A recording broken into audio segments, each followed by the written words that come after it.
Évangile selon Marc, chapitre 8.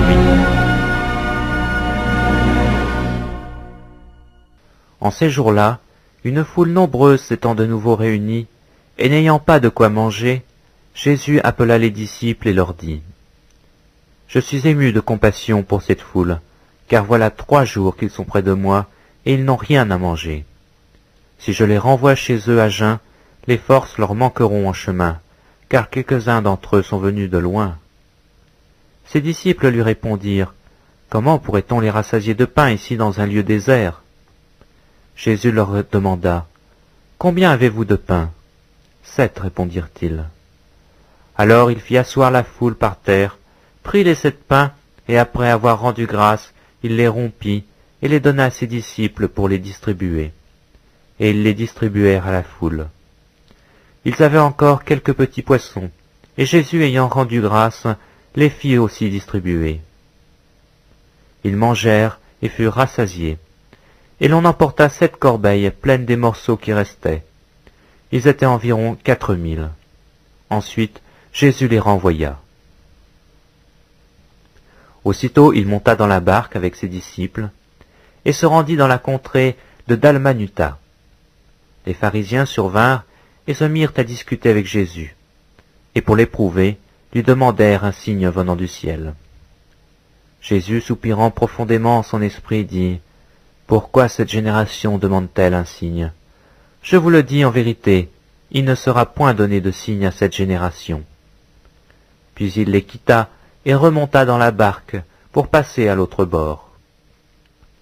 Les disciples avaient oublié de prendre des pains. Il n'en avait qu'un seul avec eux dans la barque.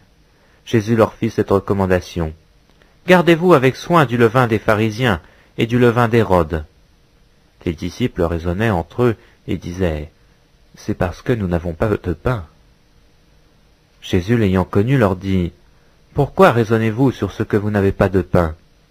Êtes-vous encore sans intelligence, et ne comprenez-vous pas ? Avez-vous le cœur endurci ? Ayant des yeux, vous ne voyez pas, ayant des oreilles, n'entendez-vous pas ? Et n'avez-vous point de mémoire ? Quand j'ai rompu les 5 pains pour les 5000 hommes, combien de paniers pleins de morceaux avez-vous emportés ? 12, lui répondirent-ils. Et quand j'ai rompu les 7 pains pour les 4000 hommes, combien de corbeilles pleines de morceaux avez-vous emportés ? 7, répondirent-ils. Et il leur dit : Ne comprenez-vous pas encore ? Ils se rendirent à Bethsaïda, et on amena vers Jésus un aveugle, qu'on le pria de toucher. Il prit l'aveugle par la main, et le conduisit hors du village. Puis il lui mit de la salive sur les yeux, lui imposa les mains, et lui demanda s'il voyait quelque chose. Il regarda et dit : « J'aperçois les hommes, mais j'en vois comme des arbres, et qui marchent. » Jésus lui mit de nouveau les mains sur les yeux, et quand l'aveugle regarda fixement, il fut guéri, et vit tout distinctement. Alors Jésus le renvoya dans sa maison, en disant : « N'entre pas au village. » Jésus s'en alla avec ses disciples, dans les villages de Césarée de Philippe. Et il leur fit en chemin cette question : « Qui dit-on que je suis ?» Ils répondirent : « Jean-Baptiste. Les autres, Élie. Les autres, l'un des prophètes. » Et vous, leur demanda-t-il, « Qui dites-vous que je suis ?» Pierre lui répondit : « Tu es le Christ. » Jésus leur recommanda sévèrement de ne dire cela de lui à personne. Alors il commença à leur apprendre qu'il fallait que le Fils de l'homme souffrit beaucoup, qu'il fût rejeté par les anciens, par les principaux sacrificateurs et par les scribes, qu'il fût mis à mort et qu'il ressuscita 3 jours après. Il leur disait ces choses ouvertement, et Pierre, l'ayant pris à part, se mit à le reprendre.